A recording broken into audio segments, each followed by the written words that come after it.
Hello दोस्तों। तो दोस्तों आज के वीडियो में देखने वाले हम रुक जाना योजना 2020 के महत्वपूर्ण प्रश्न है जो कि इंग्लिश विषय के आपके होने वाले हैं 2020 के लिए, जो कि आपके लिए काफ़ी इंपॉर्टेंट क्वेश्चन है और काफ़ी सरल क्वेश्चन है जिन्हें हम आज के इस वीडियो में ट्रिक के साथ समझेंगे। इसके पहले जो हम पार्ट 1 में हमने बहुत सारे प्रश्न देखे थे, तो आज हम जो है उसके बाद वाले प्रश्न देखेंगे पार्ट 2 में, जिसमें हमारा चल रहा था 18वां प्रश्न कि हु वर सुबुद्दीन कुतुबुद्दीन, कि भाई सुबुद्दीन कुतुबुद्दीन कौन थे। काफ़ी सरलता से प्रश्न में पूछा गया है कि सुबुद्दीन कुतुबुद्दीन कौन थे।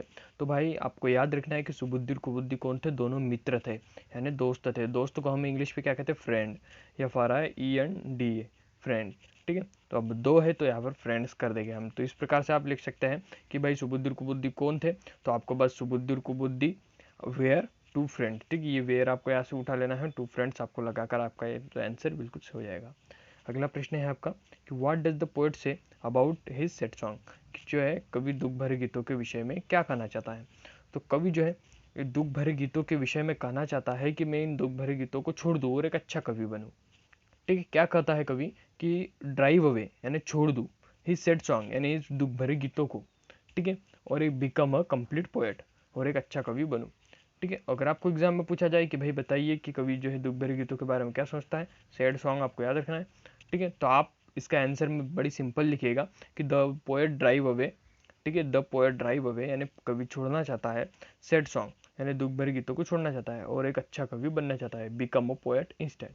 इस प्रकार से आप बड़ी सरलता से इस प्रश्न को लिख पाएंगे। अगला है आपका 20वां कि what does the poet want in place of greed and wealth, कि कवि जो है पैसे के लालच के बजाय क्या चाहता है। तो दोस्तों आपको याद रखना है, जो कवि और पैसे के लालच के बजाय क्या चाहता है, शांति चाहता है, और शांति को हम इंग्लिश में क्या कहते हैं, पीस कहते हैं। ठीक है, तो अगर आपको एग्जाम में पूछा जाए कि कवि जो है पैसे के लालच के बजाय क्या चाहता है, तो कवि लालच के बजाय क्या चाहता है, शांति। ठीक है, तो आपको बस PC याद रखना है, और आपको जहाँ पर भी अच्छा लगे पूरा क्वेश्चन बनाकर वहाँ पर आपको पीस याद रखना है। अगला आपका कि what did the first son by his रुकी, कि जो पहला सन था उसने उसके पैसे से क्या खरीदा। तो उसने इसके पैसे से खरीदी थी घास का गट्ठा। ठीक है, तो आपको लिखना है लॉर्ड ऑफ हे, ठीक है, लाउड ऑफ है, जिससे आपका जो है घास का गट्ठा से हो जाएगा। ठीक है, तो आपको द फर्स्ट से यहाँ से ही उठा लेना है, द बाय का आपका बहुत हो जाएगा थर्ड फॉर्म, और rupee the lord of high for a rupee. ठीक है, इस प्रकार से आपका जो है आंसर बन जाएगा। अगला आपका how did the second son spend his rupee, ठीक है, दूसरे जो लड़का था उसने उसके पैसे से क्या लिया था। तो दूसरे सन ने क्या लिया था, उसने ली थी मोमबत्ती, और मोमबत्ती को इंग्लिश में क्या कहते हैं, कैंडल्स। ठीक है, तो अगर आपको एग्जाम में पूछा जाए तो बस कैंडल से लिख दीजिए। ठीक है, क्वेश्चन तो आपको पता है कैसे लिखना है, आपको जो है 10 से यहाँ पर second sun his rupee in buying candle. ठीक है, बाइंग कैंडल्स आप याद रखें, यानी लिए कैंडल्स यानी मोमबत्तियाँ, तो आपका जो पूरा आंसर सही हो जाएगा। अगला आपका 23वां प्रश्न है कि what should we do if we love your country. ठीक है, अगर हम हमारे देश से प्यार करते हैं तो हमें क्या करना चाहिए। ठीक है, अगर हम हमारे देश से प्यार करते हैं तो हमें क्या करना चाहिए। तो इसके लिए हमें क्या बनना चाहिए, एक अच्छा नागरिक बनना चाहिए, यानी we should be try to be a good citizen. ठीक है, तो अगर आपको एग्जाम में पूछा जाए तो आपको लिखना है लव योर कंट्री, अगर हम हमारी कंट्री से प्यार करते हैं तो हमें जो है ट्राई करना चाहिए एक अच्छा नागरिक बनने के लिए, यानी गुड सिटीजन। ठीक है, तो इस प्रकार से आप इसे याद रख सकते हैं, if you love your country we should try to be a good citizen. अगला देखिए अब 24वां प्रश्न कि व्हाट डज द पोएट से अबाउट बुक्स, ठीक है, कवि जो है किताबों के बारे में क्या कहता है। तो कवि ने किताबों के बारे में बड़ी सरलता से कहा है कि किताबें जो है एंडलेस हैं, मतलब ये कभी समाप्त होने वाली नहीं है। ठीक है, तो अगर आपको एग्जाम में पूछा जाए कि भाई कवि ने किताबों के बारे में क्या कहा है, तो आपको बस सरलता से the poet says about the books, ठीक है, द पोएट से about the book, book dull and endless strife, books are dull and endless strife, जिसे आपका पूरा आंसर सही हो जाएगा। अगला आपका we should be your teacher according to the poet, कवि के अनुसार हमारा शिक्षक कौन होना चाहिए। तो कवि के अनुसार हमारा शिक्षक कौन होना चाहिए, प्रकृति होनी चाहिए, और प्रकृति को हम इंग्लिश में क्या कहते हैं दोस्तों, नेचर कहते हैं। ठीक है, तो अगर आपको एग्जाम में पूछा जाए कि भाई कवि के अनुसार हमारा जो टीचर कौन होना चाहिए, तो आपको बस नेचर याद रखना है, यानी प्रकृति होनी चाहिए, तो आपका पूरा आंसर सही हो जाएगा।